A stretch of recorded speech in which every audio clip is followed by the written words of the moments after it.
We have two stories today. Jesus speaks Scripture. He fights it with that. We understand that.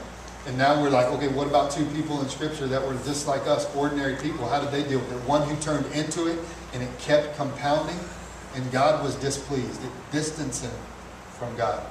And so much happened. What happened? Adultery? Lying? Murder? I mean, no telling about Uriah was pulled off. He was a commander. I mean, all the chaos that was happening in the army. All this from the second look. All that. I want to challenge this for you today. This isn't just for you fellas today. Oh, second look. Oh, I'm not going to do the second look at Riverside. I'm going to drive straight, second look, straight into someone's car. No, I'm not going to do it. Not going to do that. There's second looks for everybody in here today. There's a second look at that item at the mall that you know you don't need. That you just can't keep from going back by the same store, and you don't need it because you don't got the money to get it, and it's going to put your family in a bad situation if you charge it, if you keep building up that debt and are struggling with that.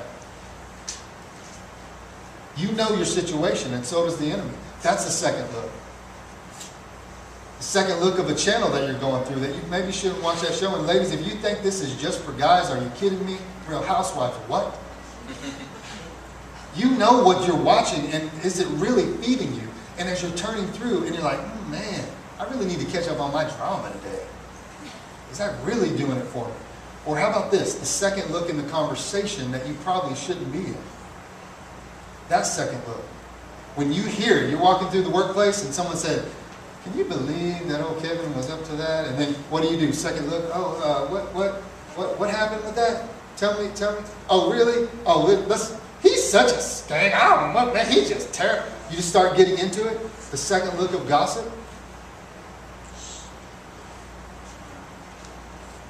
But when we answer to run, good things come from it, right? Scripture tells us that the Lord finds favor with us. And everything we do prospers. Is that a promise you want today?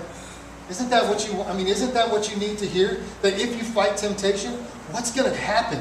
If I fight this with everything I've got, the swords of Scripture, if I use them, if I don't have the Scripture and I run, if I lose this friend who's been loyal to me but wants me to get in this, what's going to happen? Is God going to give me new friends? If I get out of this relationship, will you give me the next relationship that will be for me? God, will you send that woman, that man in my life? Will you find that favor with me if I resist this temptation?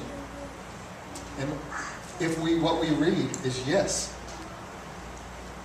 He will. And I want to tell you that today, that if your answer is similar to what Jesus did and what Joseph did, you've got a promise sitting and jumping out from the Scripture right in your face and saying, this is how you deal with temptation.